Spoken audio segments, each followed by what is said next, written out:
بسم اللہ الرحمن الرحیم۔ السلام علیکم پیارے دوستو، حضرت ذوالقرنین علیہ السلام ایک نیک اور عادل بادشاہ تھے جنہوں نے مشرق سے مغرب تک تمام ممالک فتح کر کے وہاں عدل و انصاف پر مبنی حکومت قائم کی۔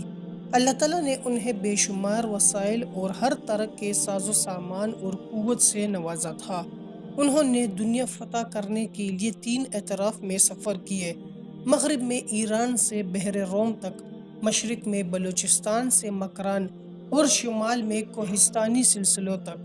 قدیم روایات میں حضرت ذوالقرنین علیہ السلام کے بارے میں ایسی معلومات بھی ملتی ہے کہ ابتدائی عمر میں وہ ایک چھوٹی سی مملکت کے شہزادے تھے۔ جب ان کے اپنے ملک میں کچھ ایسے حالات پیدا ہو گئے جس کی بنا پر کچھ لوگ ان کی جان کے در پہ ہو گئے تھے، تو وہ کسی نہ کسی طرح وہاں سے بچ نکلنے میں کامیاب ہو گئے اور کچھ عرصہ صحرا میں روپوش رہے۔ روپوشی کے اس دور میں ان کے پاس کسی نبی کی تعلیمات پہنچی۔ بہرحال قرآن پاک حضرت ذوالقرنین علیہ السلام کا جو کردار پیش کرتا ہے وہ ایک نیک اور صالح مومن کا ہے۔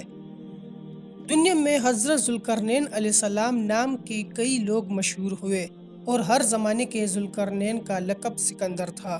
حضرت عیسیٰ علیہ السلام کی پیدائش کے تقریباً 300 سال پہلے ایک بادشاہ سکندر اعظم کے نام سے مشہور تھا، جسے یونانی، رومی اور مقدونی وغیرہ کے لقب سے یاد کیا جاتا ہے۔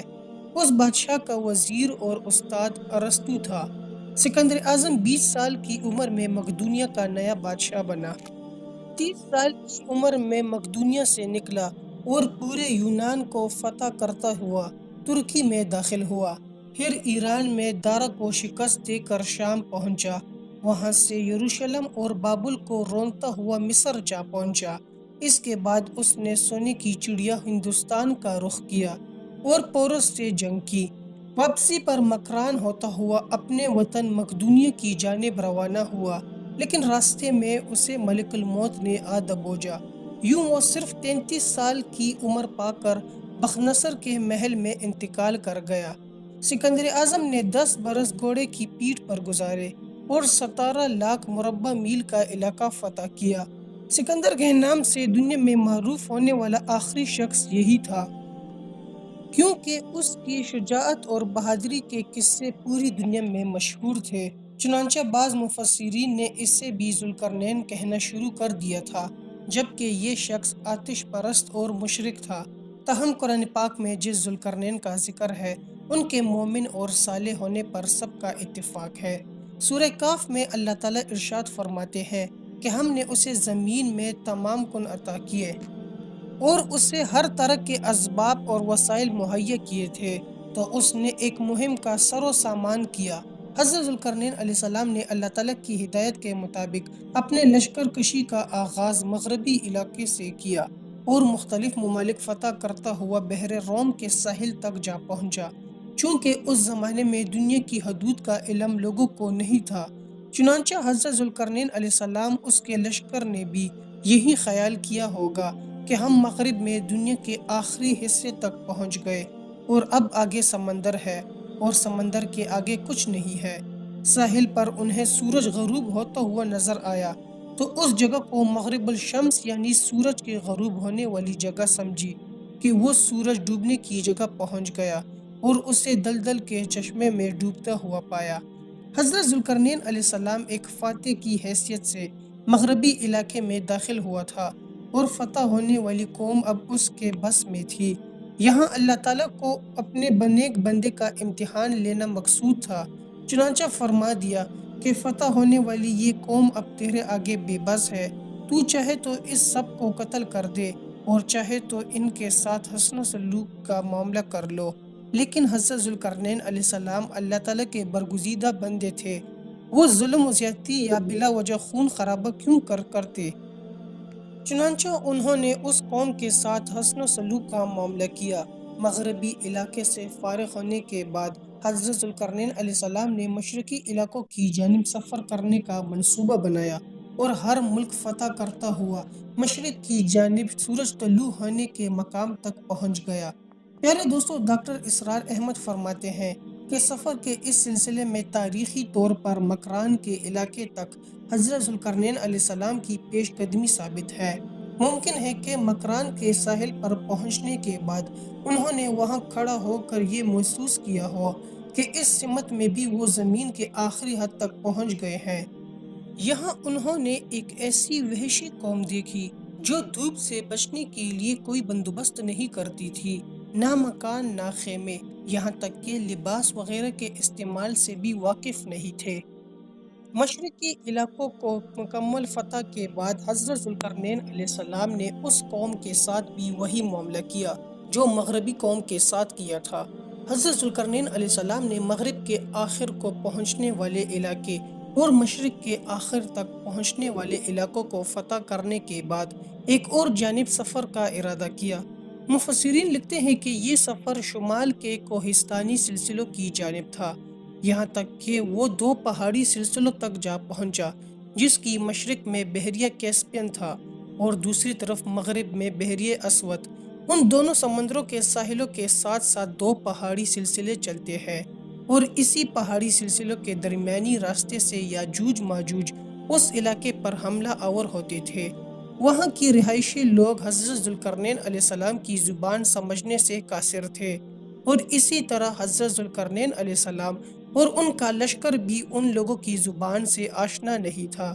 یہاں کے رہنے والے یاجوج ماجوج کے وحشیانہ طرز عمل سے بہت زیادہ جانی نقصان اٹھا چکے تھے اور ہر وقت ڈر اور خوف کے عالم میں رہتے، چنانچہ ان لوگوں نے حضرت ذوالقرنین علیہ السلام اور ان کے لشکر کے وہاں پہنچنے کو ایک موقع غنیمت جان کر کسی نہ کسی طرح اپنا مدعا بیان کیا اور یاجوج ماجوج سے ظلم و ستم سے نجات دلانے کی فریاد کی۔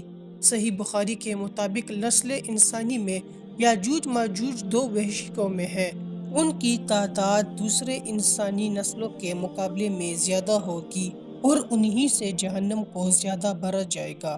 سیدنا مودودی رحمۃ اللہ علیہ تحریر فرماتے ہیں کہ قرآن پاک میں جس طرح حضرت ذوالقرنین علیہ السلام کا ذکر کیا ہے، اس سے ہمیں چار باتیں وضاحت کے ساتھ معلوم ہوتی ہے۔ ان کا لقب ذوالقرنین ہے، وہ بڑا ہی فرمان روا اور فاتح ہے، ایسا فرمان روا جس نے یاجوج ماجوج کے حملوں سے اپنے مملکت کو بچانے کے لیے ایک مستحکم دیوار بنائی۔ وہ خدا پرست اور عادل ہے۔ قرآن پاک کے نازل ہونے سے پہلے دنیا میں جتنے مشہور فاتح گزرے ہیں، ان میں سے خورس ہی میں حضرت ذوالقرنین علیہ السلام کی علامات پائی جاتی ہے۔ تاریخی بیان کے لیے صرف اتنا ذکر کافی ہے کہ خورس ایک ایرانی فرمان روا تھا جس کا عروج 549 BC کے قریب کے زمانے میں ہوا تھا۔ حضرت علی رضی اللہ عنہ نے فرمایا کہ وہ نہ نبی تھے اور نہ ہی فرشتے، بلکہ اللہ تعالیٰ سے محبت کرنے والے بندے تھے۔ اللہ تعالیٰ نے انہیں محبوب بنایا۔ حضرت ذوالقرنین علیہ السلام نے کتابوں میں دیکھا کہ اولاد سام میں سے ایک شخص چشمہ حیات سے پانی پیے گا اور اسے موت نہیں آئے گی۔ یہ دیکھ کر وہ چشمہ حیات کی طلب میں مغرب و مشرق کی طرف روانہ ہو گئے۔ آپ کے ساتھ حضرت خضر علیہ السلام بھی تھے، وہ تو چشمہ حیات تک پہنچ بھی گئے اور انہوں نے پی بھی لیا، مگر حضرت ذوالقرنین علیہ السلام کے مقدر میں نہ تھا، انہوں نے نہیں پیا۔ حضرت ذوالقرنین علیہ السلام کے نام و نسب اور زمانے وغیرہ سے متعلق یہ تمام روایات ان قدیمی تاریخی روایات کا مجموعہ ہے جنہیں یہودیوں نے اپنی مرضی و منشا کے مطابق تبدیل کر کے تحریر کیا ہے۔ یہودی حضرت ذوالقرنین علیہ السلام کو اپنا نجات دینے والا سمجھتے ہیں۔ ان کے نزدیک حضرت ذوالقرنین علیہ السلام وہ عظیم بادشاہ ہے جس نے بنی اسرائیل کو 539 میں بابل کے جابر حکومت کے جبر و قہر سے نجات دلائی اور یروشلم کو آزاد کروایا۔ اگر حضرت ذوالقرنین علیہ السلام کا حسب و نسب، نام و زمانہ جاننا امت کے لیے ضروری ہوتا تو اللہ تعالیٰ ہمیں ضرور بتا دیتا، لیکن اللہ تعالیٰ نے سورہ کہف کے شروع میں ہی فرما دیا ہے کہ خواہ مخواہ غیر ضروری باتوں کی کھوج لگانے سے پرہیز کرو اور اس پر بحث مباحثہ بھی نہ کرو۔ یہ سب غیر ضروری باتیں ہیں، یعنی جو باتیں اللہ تعالیٰ اور ان کے نبی حضور پاک صلی اللہ علیہ وآلہ وسلم نے مبہم رکھی ہے انہیں مبہم یہ رہنا چاہیے۔ اس حوالے سے دنیا کی کتابوں میں جو تفصیلات موجود ہے وہ سب تاریخی روایات کا مجموعہ ہے جو ایک کہانی سے زیادہ حیثیت نہیں رکھتی۔ اللہ تعالیٰ مجھے اور آپ کو قرآن و حدیث پر چلنے کی توفیق عطا فرمائے۔ جی تو پیارے دوستو، ہم امید کرتے ہیں کہ آپ کو ہماری آج کی ویڈیو پسند آئی ہوگی۔ اگر آپ کو ہماری ویڈیو پسند آئی ہے تو آپ سے گزارش ہے کہ ہمارے چینل کو لائک اور سبسکرائب کر دے اور بیل کے بٹن کو بھی آن کر دے۔ آپ سے ملاقات ہوگی ایک نئی معلوماتی ویڈیو میں۔ دیکھتے رہیے ہمارے چینل کو۔ آخر میں اللہ تعالیٰ سے دعا ہے کہ اللہ تعالیٰ ہمیں اچھے کام کرنے کی توفیق عطا فرمائے اور ہمارا خاتمہ ایمان پر کرے۔